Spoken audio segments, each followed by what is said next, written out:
ಇವರಿಬ್ಬರು ಅಣ್ಣ ತಮ್ಮಂದ್ರೊಟ್ಟಿಗೆ ಚಂದ ನೋಡಲಿಕ್ಕೆ ಒಂದೇ ಥರ. ಚಿಟ್ಟೆಗಳು ಹಾರುದು ನೋಡಿ ಅಂತೆ. ಅದರೊಟ್ಟಿಗೆ ಇವಳು ಸೈಡಲ್ಲಿ ತೆಂಗಿನ ಎಣ್ಣೆ ಹಾಕಬೇಕು. ಕ್ಲಿಪ್ ಮಾಡಬೇಕು. ಹೀಗೆ ತೆಗೆದು ಪೈನಾಪಲ್.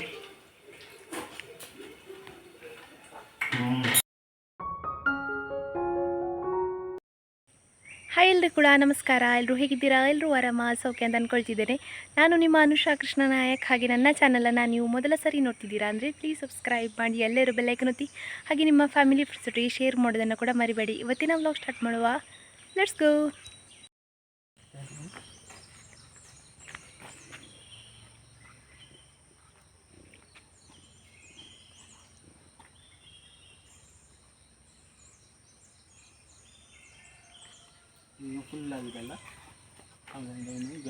ಏನು? ಹೌದು, ಅದು ಸೀಸನ್ ಈಗ ಕೇಪುಳದ್ದು. ಅದು ನೋಡಿ ಕಾಡಲ್ಲಿ ಆಗುವಂಥದ್ದು ಎಷ್ಟು ಆಗಿದೆ ಇಲ್ಲಿ, ಸೆಗಣಿ ನೀರೆಲ್ಲ ಸಿಕ್ಕಿ. ಅದು ಕಾಡಿದು. ಹಾಂ, ಕಾಡು ಕೇಪುಳ. ಕಾಡಲ್ಲಿ ಆದರೆ 1-2 ಅಷ್ಟೇ.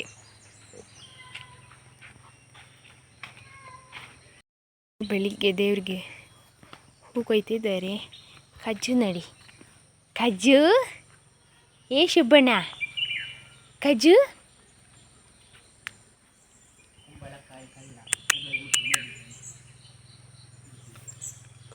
ಟೊಮೆಟೊ ಗಿಡ ನೋಡಿ, ಟೊಮೆಟೊ. ಅದು ಮುಟ್ಲಿಕ್ಕೆ ಹೋದರೆ ಎಂತಾದರೂ ಅದಕ್ಕೆ ರೋಗ ಬರ್ತದೆ. ಅದಕ್ಕೆ ಹಾಗೆ ಬಿದ್ದಲ್ಲೇ ಬಿಟ್ಟಿದ್ದೇವೆ, ಎಂತಾಗ್ತದೆ ನೋಡುವ ಅಂತ. ಲಾಸ್ಟ್ ಟೈಮ್ ಒಂದು ಟೊಮೆಟೊ ಗಿಡ ಆಗಿತ್ತಲ್ಲ, ಅದಕ್ಕೆ ಅಪ್ಪ ಕೋಲೆಲ್ಲ ಕೊಟ್ಟು ಕಟ್ಟಿದ್ದು. ಅದರ ನೆಕ್ಸ್ಟ್ ಡೇನೇ ಅದು ಬಾಡಿ ಸಾಯಲಿಕ್ಕೆ ಶುರು ಆಯಿತು. ಅದಕ್ಕೋಸ್ಕರ ಈ ಸಲ ಹಾಗೇ ಬಿಟ್ಟಿದ್ದೇವೆ, ಹೇಗೆ ಬೇಕಾದರೂ ಬೀಳಲಿ ಅಂತ. ಕಾಜು, ಗನ್ನಿ ಗಿಡದಲ್ಲಿ ಇನ್ನೊಂದು ಮೊಗ್ಗಾಗಿದೆ. ಗನ್ನಿ, ಹಾಂ, ಹಳದಿ. ಇವರಿಬ್ಬರು ಅಣ್ಣ ತಮ್ಮಂದ್ರೊಟ್ಟಿಗೆ ಚಂದ ನೋಡಲಿಕ್ಕೆ ಒಂದೇ ಥರ ಅಲ್ಲ. ಕಜ್ಜು, ಚುಬ್ಬಿ ಚುಬ್ಬಿ.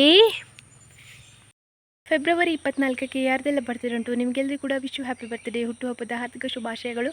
ಯಾವಾಗಲೂ ಖುಷಿಯಾಗಿ ನಗ್ತಾ ಇರಿ. ಹಾಗೆ ಫೆಬ್ರವರಿ 24ಕ್ಕೆ ಯಾರ್ದೆಲ್ಲ ಬರ್ತ್ಡೇ ಉಂಟು ಅವರಿಗೆ ಈ ವ್ಲಾಗನ್ನು ಶೇರ್ ಮಾಡಿ ಹ್ಯಾಪಿ ಬರ್ತ್ಡೇ ಹೇಳೋದನ್ನು ಮರಿಬೇಡಿ. ನಮಗೆ ಮೊನ್ನೆ ಮತ್ತು ನಿನ್ನೆ ಸ್ವಲ್ಪ ಮೊನ್ನೆ ಜೋರು ಮಳೆ ಬಂದಿತ್ತು. ಹಾಗೆ ಕೇಬಲ್ ಕನೆಕ್ಷನ್ ಎಲ್ಲ ಕಟ್ಟಾಗಿ ಉಂಟಲ್ಲ, ನಮಗೆ ವ್ಲಾಗ್ ಹಾಕಲಿಕ್ಕೆ ಸಹ ತುಂಬ ಲೇಟ್ ಆಯಿತು. ಕರೆಂಟು ಕೂಡ ಇಲ್ಲ 2 ದಿವಸದಿಂದ. ಹಾಗೆ ಇನ್ವರ್ಟ್ರಿಂದ ಅಡ್ಜಸ್ಟ್ ಮಾಡಿ ಇವತ್ತು 3ನೇ ದಿವಸ ಆಗಿದೆ. ಅಪ್ಪ ನೋಡಿ ಟರ್ಪಲ್ ತೆಗಿಲಿಕ್ಕೆ ರೆಡಿ ಮಾಡ್ತಿದ್ದಾರೆ. ನಾವು ನಿನ್ನೆ ಸ್ವಲ್ಪ ಸೋಲಾರ್ ಟರ್ಪಲಿದು ವರ್ಕ್ ಮಾಡಿದ್ವಿ, ಹಿಂದೆಲ್ಲ ಕಟ್ಟಿದ್ವಿ. ಇನ್ನು ಈ ಅಡಿಕೆಯನ್ನು ತೆಗೆದು ಸೋಲಾರ್ ಟರ್ಪಲಲ್ಲಿ ಹಾಕುವ ಅಂತ. ಹಾಗೆ ಮತ್ತು ಏನಂತ ಹೇಳಿದರೆ, ಇದು ಟರ್ಪಲ್ ಮುಂಚೆ ಸೋಲಾರ್ ಟರ್ಪಲ್ ಇದು ಇದ್ದದ್ದು. ಹಾಗೆ ಅದರ ಮೇಲೆ ಈ ಟರ್ಪಲನ್ನು ಶಿಫ್ಟ್ ಮಾಡಬೇಕು. ಹಾಗೆ ಇದರಲ್ಲಿರುವ ನೀರೆಲ್ಲ ಖಾಲಿ ಮಾಡಬೇಕು. ಹೋಗಿ ಹೆಲ್ಪ್ ಮಾಡು ಶಂಭು ಅಪ್ಪನಿಗೆ. ಶಂಭು, ದನಗಳಿಗೆ ಬೆಳಿಗ್ಗೆದು ಕುಡಿಲಿಕ್ಕೆ ಕೊಟ್ಟ ಇಂಥವಳು ನೋಡಿ ಕುಡಿತಾ ಇದ್ದಾಳೆ. 2 ಬಕೆಟಲ್ಲಿ ಕುಡಿದವಳಿಗೆ ಸಾಕಾಗೋದಿಲ್ಲ ಅಂತ ಬಕೆಟನ್ನು ಹಿಡಿದು ಡ್ಯಾನ್ಸ್ ಬೇರೆ ಮಾಡ್ತಿದ್ದಾಳೆ ಇವಳು. ದನಗಳನ್ನು ಬಿಡಲಿಕ್ಕೆ ಬಂದಿದ್ದೆ. ಸ್ವಲ್ಪ ತರಗೆಲೆ ಕೂಡ ರಾಶಿ ಮಾಡಿ ಹೋಗುವ ಅಂತ ಹೇಳಿ ನಿನ್ನೆ ಒಂದು ಕಡೆ ತರಗೆಲೆ ರಾಶಿ ಮಾಡಿ ಕೋಲು ಒಂದು ಕಡೆ ಇಟ್ಟಿದ್ದೆ. ನಿನ್ನೆ ಕೂಡ ಗೋಣಿಯಲ್ಲಿ ತುಂಬಿಸಿ ತಗೊಂಡೋದ್ದು. ಮಳೆ ಬಂದದ್ರಿಂದ ಕಟ್ಟಲಿಕ್ಕೆ ಆಗೋದಿಲ್ಲ. ಆದರೆ ಇವಾಗ ತುಂಬಿಸಲಿಕ್ಕೆ ಕಟ್ಟಲಿಕ್ಕೆಲ್ಲ ಸುಲಭ, ಆದರೆ ಭಾರ ಇರ್ತದೆ ಆಯಿತಾ. ಅದಕ್ಕೋಸ್ಕರ ಕೊಂಡೋಗಲಿಕ್ಕೆ ಸ್ವಲ್ಪ ಕಷ್ಟ ನಮಗೆ. ಒಂದು ಸಲ ನಾವು 2 ಸಲ ತಗೊಂಡು ಹೋಗೋದು, ಒಂದು ಸಲ ತಗೊಂಡು ಹೋಗ್ಬೇಕು, ಅಷ್ಟು ಭಾರ ಇರ್ತದೆ. ಅದಕ್ಕೋಸ್ಕರ ಸ್ವಲ್ಪ ಗೋಣಿಯಲ್ಲಿ ತುಂಬಿಸಿ ತಗೊಂಡು ಹೋಗಬೇಕು. ಇವತ್ತಿಗೆ ಬೇಕಲ್ಲ ನನಗೆ, ಅದಕ್ಕೋಸ್ಕರ. ತರಗೆಲೆ ನೋಡಿ, ಇಲ್ಲಿ ಒಂದು ರಾಶಿ, ಎಲ್ಲೊಂದು ರಾಶಿ, 3 ಮಾಡಿದ್ದೇನೆ. ಇವತ್ತಿಗೆ ಸಾಕು. ಇದನ್ನೀಗ ಗೋಣಿಯಲ್ಲಿ ತುಂಬಿಸಿಕೊಂಡು ಹೋಗಬೇಕು. ಬಜಾವು 3 ರಾಶಿ ಮಾಡಿದ್ದೆಲ್ಲ, ಅದನ್ನು ತೊಗೊಂಡು ಬರ್ಲಿಕ್ಕೆ ಹೋಗ್ತೇನೆ. ಗೋಣಿ ತೊಗೊಂಡು ಬಂದೆ ಮನೆಗೆ ಹೋಗಿ. ನೀವು ನನಗೆ ಕಮೆಂಟಲ್ಲಿ ಹೇಳ್ತೀರಲ್ಲ, ಇದು ಬಜಾವು ರಾಶಿ ಮಾಡುವಾಗ, ತರಗೆಲೆ ಮಾಡುವಾಗ ಕ್ರಿಮಿಕೀಟ ಹುಳ ಎಲ್ಲ ಸಿಗ್ತದೆ, ಜಾಗ್ರತೆ ಮಾಡಿ ಅಂತ. ಕ್ರಿಮಿಕೀಟ ಹುಳ ಆದರೂ ತೊಂದರೆ ಇಲ್ಲ, ಹಾವು ಕೆಲವೊಮ್ಮೆ ಇರ್ತದೆ ಆಯಿತಾ. ಅದು ಸಹ ಒಂದು ಹಾವು ಉಂಟು, ಅದು ನೋಡಲಿಕ್ಕೆ ಸೇಮ್ ತರಗೆಲೆ ಹಾಗೆ ಆಯಿತಾ, ಗೊತ್ತೇ ಆಗೋದಿಲ್ಲ. ತುಂಬ ಸೂಕ್ಷ್ಮವಾಗಿ ಗಮನಿಸಿದರೆ ಮಾತ್ರ ಗೊತ್ತಾಗೋದು ಅದು ಹಾವು ಉಂಟು ಅಂತೇಳಿ. ಅದು ಕೂಡ ಹೇಗಿರ್ತದೆ ಗೊತ್ತುಂಟ, ಕೆಲವಾದರೂ ಹಾವು ನಾವು ಕೆಲಸ ಮಾಡ್ತಿದ್ದೇವೆ, ಮನುಷ್ಯರು ಬಂದರು ಅಂತ ಹೇಳಿ ಗೊತ್ತಾಗಿ ಓಡ್ತದೆ. ಇದು ಅಲ್ಲೇ ರೌಂಡ್ ಹಾಕಿ ಕೂತ್ಕೊಳ್ಳೋದು ಅಂತ, ಹಾಗೆ ಅದು ಗೊತ್ತೇ ಆಗೋದಿಲ್ಲ. ಸೇಮ್ ಇದು ನಮ್ಮ ತರಗೆಲೆದು ಕಲರ್, ಅದು ದೇವರದ್ದು ಒಂದು ಸೃಷ್ಟಿ ಅಲ್ಲ, ಅದಕ್ಕೆ ಅದು ಇಲ್ಲಿ ತನಕ ಸಿಗಲಿಲ್ಲ ನನಗೆ, ಪುಣ್ಯಕ್ಕೆ, ದೇವರ ಪುಣ್ಯಕ್ಕೆ. ಹಾಗೆ ಅದು ಸಿಕ್ಕಿದ್ರಂತೂ ನಾನು ಎಸ್ಕೇಪ್ ಆಗೋದು, ಯಾಕಂದರೆ ನನಗೆ ಅದನ್ನು ಕಂಡ್ರೆ ಭಯಗಿಂತ ಒಂಥರ ಅನಿಸೋದು ಅದನ್ನು ನೋಡಿದರೆ, ಒಂಥರ ಹೊಟ್ಟೆ ಎಲ್ಲ ಕಿವುಚಿದಾಗೆ ಅನಿಸೋದು. ಹಾಗಾಗಿ ಅದು ಸಿಕ್ಕಿದರೆ ಎಸ್ಕೇಪೇ. ಇಲ್ಲಿ ತನಕ ನನಗೆ ಸಿಗಲಿಲ್ಲ, ಸಿಗೋದು ಕೂಡ ಬೇಡ, ಸಿಗಲಿಕ್ಕಿಲ್ಲ ಅಂತ ಹೇಳಿ ಒಂದು ಪಾಸಿಟಿವಿಟಿಯಲ್ಲಿ ನಾನು ವರ್ಕ್ ಮಾಡೋದು ಯಾವಾಗಲೂ ಕೂಡ. ಹಾಗೆ ನಾನು ಮತ್ತು ಗಣಿ ಇಬ್ಬರು ಸೇರಿ ಹೊಸ ಪ್ರಯೋಗ ಮಾಡಿದ್ದು ಈ ಸಲ ಫಸ್ಟ್ ಟೈಮ್.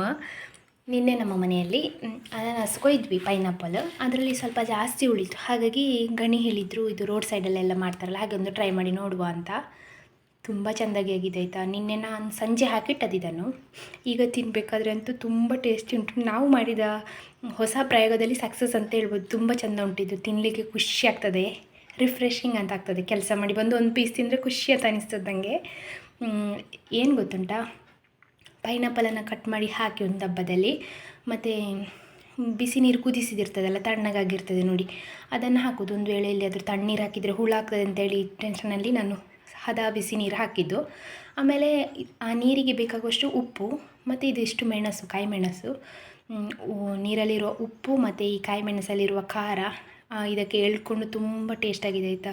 ತುಂಬ ಖುಷಿ ಆಗ್ತದೆ ತಿನ್ನಲಿಕ್ಕೆ, ನನಗಂತೂ ತುಂಬ ಇಷ್ಟ ಆಯಿತು. ಇವರು ಮಾಡ್ಬೇಕಾದ್ರೆ ನಾನು ಅಂದ್ಕೊಂಡೆ ಇಂಥ ಕಪ್ಪ ಮಾಡೋದು ವೇಸ್ಟ್ ಆಗ್ತದಲ್ಲ ಇಷ್ಟು ಫ್ರೂಟ್ ಅಂತ, ಆದರೆ ತುಂಬ ಖುಷಿ ಅನ್ನಿಸ್ತಾ ಉಂಟು ತಿನ್ನಲಿಕ್ಕೆ ಇವಾಗ. ನಿಮ್ಮ ಮನೇಲಿ ಸಹ ಜಾಸ್ತಿ ಎಲ್ಲಾದರೂ ಉಳಿದ್ರೆ ಈ ಥರ ಒಂದು ಟ್ರೈ ಮಾಡಿ. ನೀವು ನೋಡಿರ್ಬೋದು ಕೆಲವು ಅಂಗಡಿಗಳಲ್ಲೆಲ್ಲ ನೋಡಿ, ದೊಡ್ಡ ದೊಡ್ಡ ಡಬ್ಬದಲ್ಲಿ ಕ್ಯಾರೆಟ್, ನೆಲ್ಲಿಕಾಯಿ ಮತ್ತು ಎಂತೆಂತೆಲ್ಲ ಹಾಕಿಟ್ಟಿರ್ತಾರೆ, ಪೈನಾಪಲ್, ಮಾವಿನಕಾಯಿ ಎಲ್ಲ, ಅದು ಇದೇ ಥರ ಹಾಕಿಡೋದು. ಈ ಕಾಯಿ ಮೆಣಸಿದು ಖಾರ ಒಂದು ಒಂದು ರುಚಿ ಉಂಟಲ್ಲ, ಅದು ಎಕ್ಸ್ಪ್ಲೇನ್ ಮಾಡಲಿಕ್ಕೆ ಆಗೋದಿಲ್ಲ, ಯಾರಾದರೂ ಟೇಸ್ಟ್ ಮಾಡಿದವರಿಗೆ ಗೊತ್ತಿರ್ತದೆ.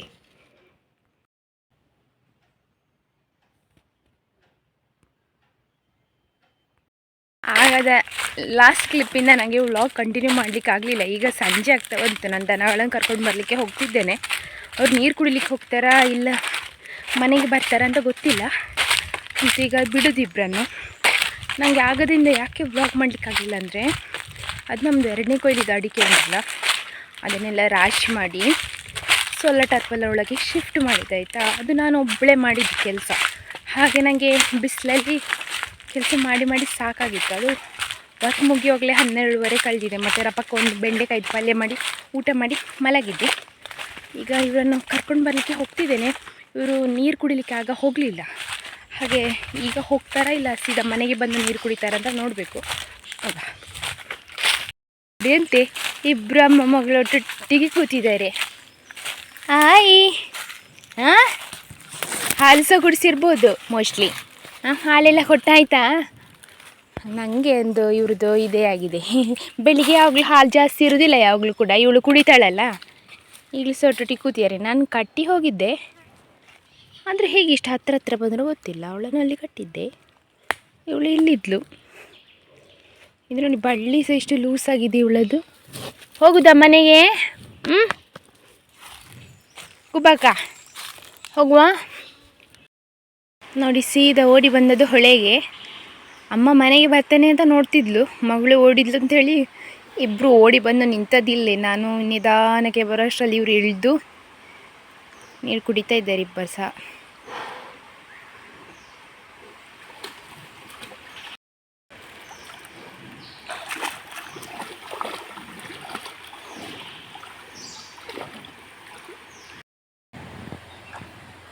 ತಂಪಾಗ್ತದಲ್ಲ ಕುಡಿದು, ಖುಷಿ ಆಗ್ತದೆ ಅವ್ರಿಗೆ ನೀರು. ಅಮ್ಮ ಹೊರಟ್ಲು. ಇವಳಿಗೆ ಎಷ್ಟು ಟೈಮ್ ಉಂಟು ಅಷ್ಟೇ, 10 ನಿಮಿಷ ಅಂತೇಳಿದ್ರೆ ಅಷ್ಟರಲ್ಲಿ ಮುಗಿಸಿದ ಬರ್ತಾಳೆ ಇವಳು. ಅಮ್ಮ ಹೊರಟಾಗಿ ಆದಮೇಲೆ ಮತ್ತೆ ನಿಧಾನಕ್ಕೆ ಅನ್ನು ಕೂಡ ಹೊರಟ್ಲು ಅಂತ ಹೇಳಿದರೆ ಬರ್ತಾಳೆ, ಇಲ್ಲಾಂದರೆ ಅಲ್ಲೇ ಇರ್ತಾಳೆ ನೀರಲ್ಲಿ. ಹಾಗೆ ಹೋಗುವ. ಇನ್ನು ಇವರು ಹೊರಟ್ರಲ್ಲ, ಮನೆಗೆ ಹೋಗಿ ಕಟ್ಟಬೇಕು ಇವರನ್ನು, ಮತ್ತು ನನಗೆ ಹುಲ್ಲಿಗೆ ಬರಬೇಕು. ದನಗಳು ನೀರು ಕುಡ್ದಾಯ್ತು, ಈಗ ಮನೆಗೆ ಕರ್ಕೊಂಡು ಹೋಗ್ತಾ ಇದ್ದೇನೆ. ಯಾವಾಗಲೂ ಅಷ್ಟೇ, ನನಗೆ ಅವರು ಹೊಳೆಗೆ ಹೋಗಿ ನೀರು ಕುಡಿದ್ರೇ ಸಮಾಧಾನ ಆಗೋದು. ಯಾಕಂದರೆ ಅವ್ರಿಗೆ ಬೇಕಾದಷ್ಟು ನೀರು ಕುಡಿಲಿಕ್ಕೆ ಆಗ್ತದೆ. ಮತ್ತು ನಾನು ಮನೆಯಲ್ಲಿ ಕೊಡುವ ನೀರು ಮತ್ತು ಅಲ್ಲಿ ಬಕೆಟಲ್ಲಿ ಇಡ್ತೇವಲ್ಲ, ಒಂದು ಡ್ರಮ್ಮಲ್ಲಿ ಇಡ್ತೇವಲ್ಲ, ಅದು ಅವರಿಗೆ ಸಾಕಾಗ್ತದಾ ಇಲ್ವಾ ಅಷ್ಟು ಗೊತ್ತಾಗೋದಿಲ್ಲ. ಮತ್ತು ಅವರಿಗೆ ನೀರಲ್ಲಿ ನಿಲ್ಲಲಿಕ್ಕೆ ಕೂಡ ಅಲ್ಲಿ ಸಿಗ್ತದಲ್ಲ. ಹಾಗೆ ಒಮ್ಮೆ ದಿವಸದಲ್ಲಿ 1 ಇಲ್ಲದ್ರೆ 2 ಸಲ ಹೋಗ್ತಾರೆ ಅವರು ಹೊಳೆಗೆ. ಹಾಗೆ ಕರ್ಕೊಂಡೋಗಿ ಬರೋದು. ಸ್ವಲ್ಪ ಲೇಟ್ ಆಗ್ತದೆ, ಅಂದರೆ ಅವರು ಹೊಳೆಯಲ್ಲಿ ನಿಲ್ಲೋದು, ಅಲ್ಲಿಂದ ಮನೆ ಕರ್ಕೊಂಡು ಬರೋದು, ಕಟ್ಟಿದಲ್ಲಿಂದ ಹೊಳೆ ಹತ್ರ ಕರ್ಕೊಂಡು ಹೋಗೋದು, ಸುಮಾರು ಹೊತ್ತು ಟೈಮ್ ತೆಕ್ಕೊಳ್ತದೆ. ಆದರೂ ತೊಂದರೆ ಇಲ್ಲ. ಒಂದು ವೇಳೆ ಅವರಿಗೆ ನಾನು ಮನೆಯಲ್ಲಿ ಕೊಡೋದು ಸಾಕಾಗೋದಿಲ್ಲ ಅಂತೇಳಿದ್ರೆ ಈಗ ಹೊಳೆಯಲ್ಲಿ ಕುಡಿದು ಸಾಕಾಗ್ತದಲ್ಲ, ಹಾಗೆ ಒಂದು ಥಾಟ್ ನಂದು.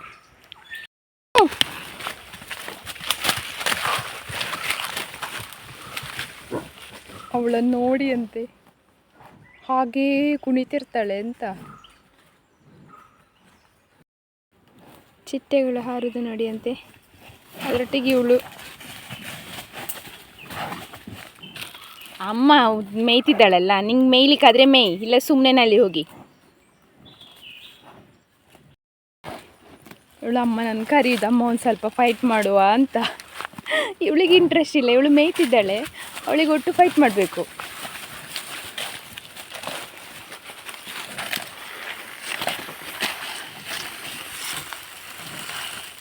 ನಾನು ನಿನ್ನೆ ಇವಳನ್ನು ಕಟ್ಟಲಿಕ್ಕೆ ಗನ್ನಿ ಹತ್ರ ಹೇಳಿದ್ದು ಬಿಡಿಸಿ ಅಂತ, ಅಂದರೆ ಕರ್ಕೊಂಡು ಬಂದಮೇಲೆ ಕಟ್ಟಿ ಅಂತ. ಅವರೊಂದು ಇವಳನ್ನು ಕಟ್ಟಿ ಉಂಟಲ್ಲ, ಇದು ಬಿಚ್ಚಿಸ್ಲಿಕ್ಕಾಗದೆ ಯಾವುದ್ಯಾವುದೋ ನಾಟ್ಸ್ ಎಲ್ಲ ಹಾಕಿ ಲಾಸ್ಟಿಗೆ ಕುತ್ತಿಗೆಯಿಂದ ಬಳ್ಳಿ ಎಲ್ಲ ತೆಗೆದು ಮತ್ತೆ ಪುನಃ ಕಟ್ಟಿದ್ದು.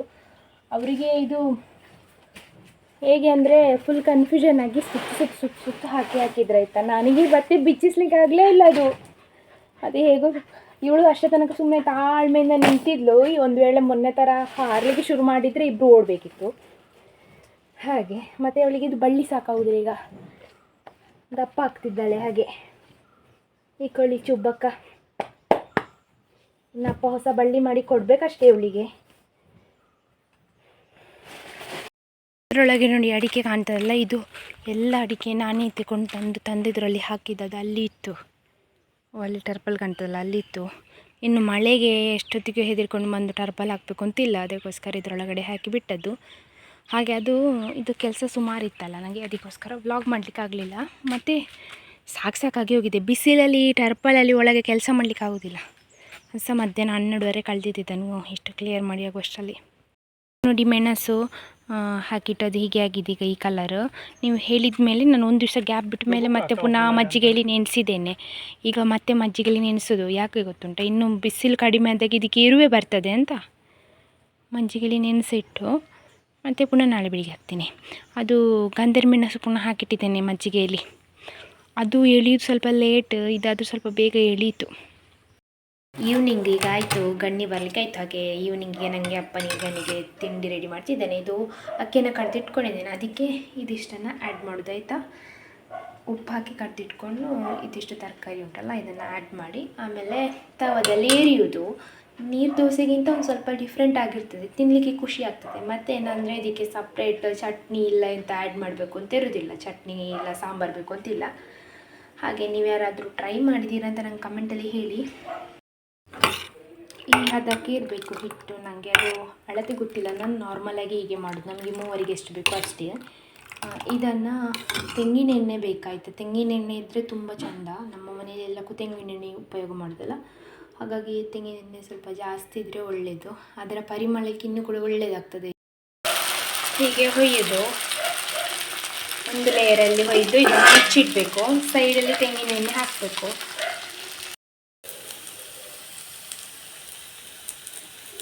ಹೀಗೆ ಕಾಯ್ತಾ ಇರಬೇಕಾದ್ರೆ ಉಂಟಲ್ಲ, ಮತ್ತು ಇದನ್ನು ಒಂದು ಸರ್ತಿ ಲಿಫ್ಟ್ ಮಾಡಬೇಕು. ಹೀಗೆ ತೆಗೆದು ಹೀಗೆ ಎರಡೂ ಕಡೆ ಕಾಯಿಸಬೇಕು.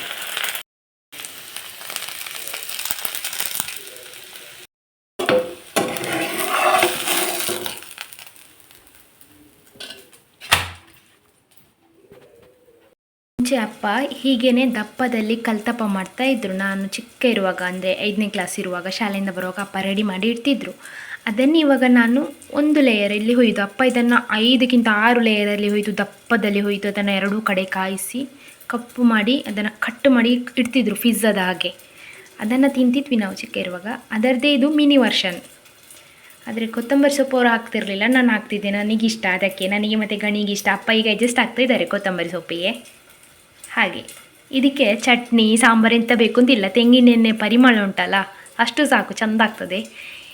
ಯಾರಾದರೂ ಟ್ರೈ ಮಾಡಿ ಆಯಿತಾ. ಗಣ್ಯ ಆಫೀಸಿಂದ ಬಂದರು, ಅವ್ರು ಸಹ ಟೇಸ್ಟ್ ಮಾಡ್ತಿದ್ದಾರೆ. ಪೈನಾಪಲ್